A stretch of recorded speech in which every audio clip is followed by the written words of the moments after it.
Diddy was just hit with another lawsuit from his co-founder of Bad Boy Records. This lawsuit was filed by Kirk Burrowes, the co-founder of Bad Boy Records, who also just sued Diddy's mother, Janice Combs, a couple days ago. And this lawsuit is insane. Kirk Burrowes alleges that Diddy essayed him and multiple other artists on his record label. And he also talks about Diddy's involvement in the unaliving of Tupac Shakur and Biggie. Kirk Burrowes said that this lawsuit comes from a deeply disturbing pattern of essay, coercion, violence, and intimidation inflicted upon Kirk Burrowes by Diddy. Kirk Burrowes alleges that this abuse began during his tenure as co-founder and executive of Bad Boy Entertainment. He said that Diddy utilized his position to subject him to physical aggression, and forced compliance with degrading acts. He said that Diddy would summons him into private settings under the disguise of business meetings, only to be confronted with unwanted advances, nudity, overtones, voyeurisms, and acts of exhibitionism. He said that he sought to establish boundaries, but Diddy escalated his campaign of control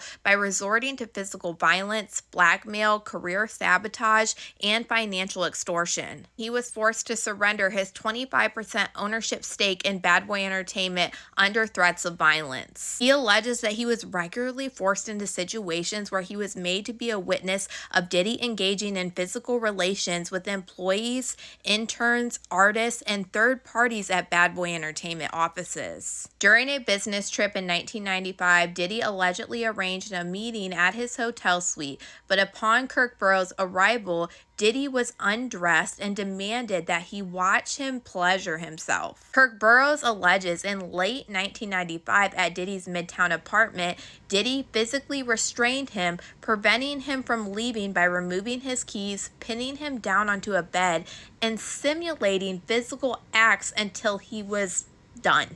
He believes that Diddy engaged in this behavior as a demonstration of power and to ensure that he felt powerless to resist his advances. He alleged that in the office, Diddy would frequently grab him inappropriately and would corner him in confined spaces while making explicit comments about what he expected from him. He alleged that on one occasion, Diddy asked him to hire homosexual male interns and employees because he believed that they would worship him and succumb to his advances and work without ceasing. Kirk Burrowes also alleged that Diddy requested that he give him handies, blowies, and to use objects on him in the back door. He then alleged in 1996, Diddy stormed into his office with a baseball bat, accompanied by an in-house counsel, Kenneth Masalis, and issued an ultimatum for him to sign over his 25% stake in Bad Boy Entertainment or face violent repercussions. And Kirk Burrowes has talked about this part for a long time. He actually tried to sue Diddy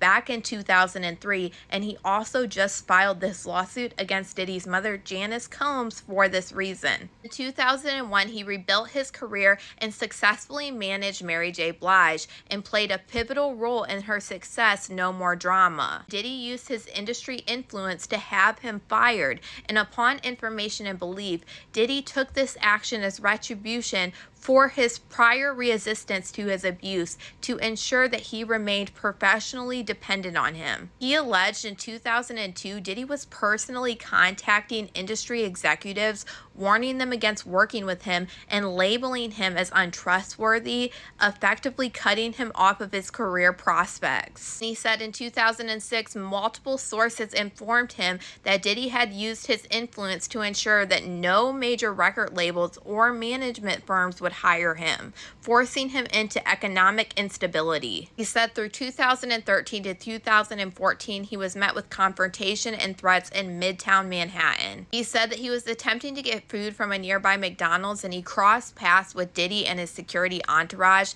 as they exited a vehicle near their private entrance. He said upon seeing Diddy, his security surrounded him, blocking his movement. He alleged that a known associate of Diddy threatened him, stating that when Diddy was tired of seeing him alive, his face would be the last face that he would see. In 2019, he had the misfortune of encountering Diddy and his mother, Janice Combs, at a birthday celebration for singer Diana Ross. And he includes pictures that he took of Diddy and his mother, Janice Combs, on the balcony at Diana Ross's birthday celebration. He said at this celebration, Diddy allegedly aggressively grabbed him, forcefully restraining him in the same fake bear hug that he did years prior. He said that Diddy seized the opportunity to degrade him by grabbing him close and slapping him on his rear end. Now he gets into Diddy's history of violence. In or about 1996, Diddy had a strong disagreement with his friend Miguel, and Miguel was found passed away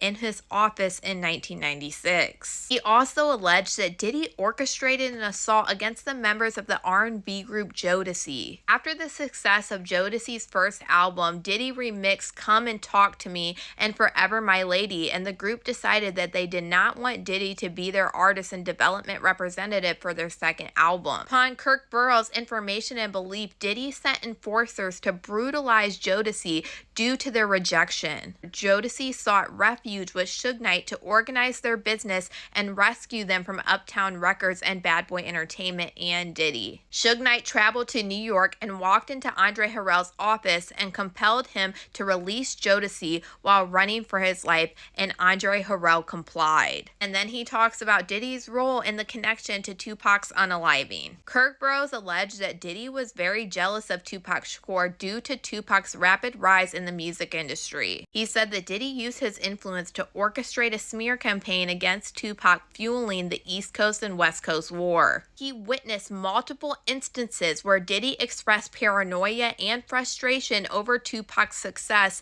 indicating a deep-seated need to diminish his rival influence. Diddy made statements to insiders suggesting that Tupac's presence in the industry threatened his own legacy, leading him to take increasingly aggressive measures to overshadow and eliminate his competition. Kirk Burrowes alleges that weeks prior to Tupac's unaliving, Diddy rented several vehicles and instructed several men from Harlem to drive those vehicles from New York City to Vegas. Kirk Burrowes said that he questioned the logic of this decision, and he said that it would have been more cost-effective to have the individuals fly. He rented the vehicles, paid each individual $150 per day, and he was also directed to pay for the driver's hotel stay. He then alleged that Diddy told him to request reimbursement for the rental cars, hotels, and the money from their parent company at the time, Artista Records. And he said that he believes that Diddy was reimbursed between $30,000 and $50,000. He then talks about Diddy's exploitation and control and betrayal of Biggie Smalls. He said that Biggie had grown increasingly frustrated with his financial situation under Bad Boy Entertainment.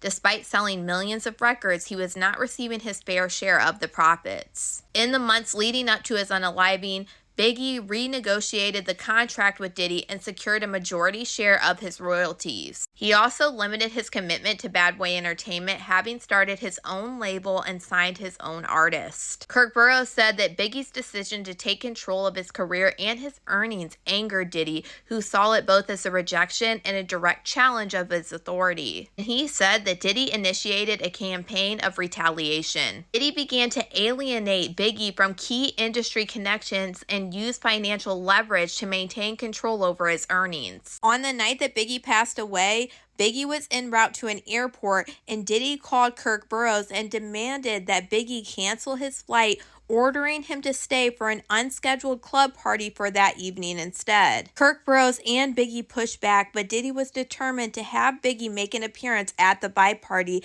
that he had absolutely nothing to do with. This decision was highly unconventional and reckless, as they had no proper security in place. According to Gene Deal, Diddy's security at the time, he warned Diddy that he was informed that it was not safe for any of them to leave the compound that they rented for the weekend. Diddy ignored the warning and insisted that they all went anyway.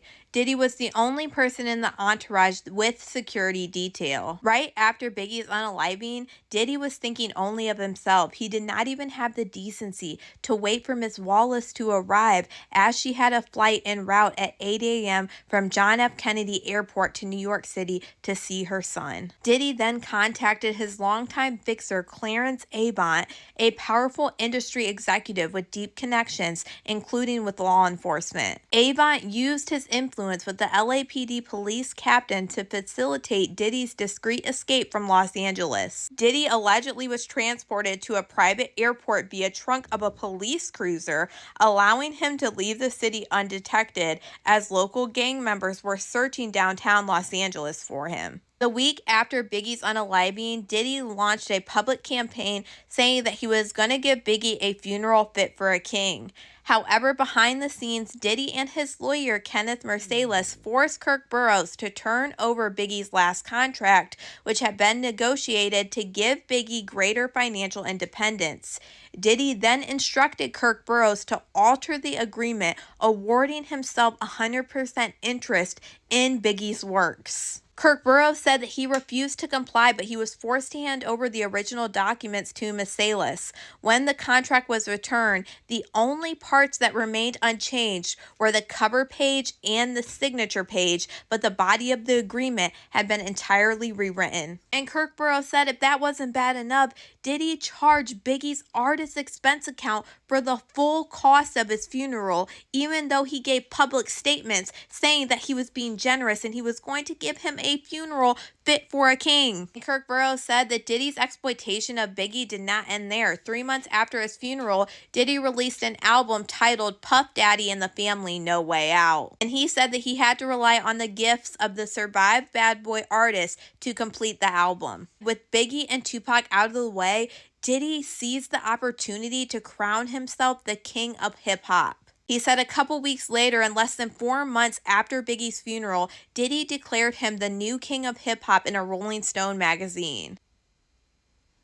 This whole lawsuit is honestly absolutely insane, but the fact that we get to hear all of this in real time from somebody that worked very close with Diddy and somebody that was there when Tupac and Biggie were both unalived, and they are drawing the connections to Diddy once again, is honestly amazing to see. And even him coming out with his own allegations on everything that he had to go through while working with Diddy is insane. But y'all let me know what you guys think about all this in the comments.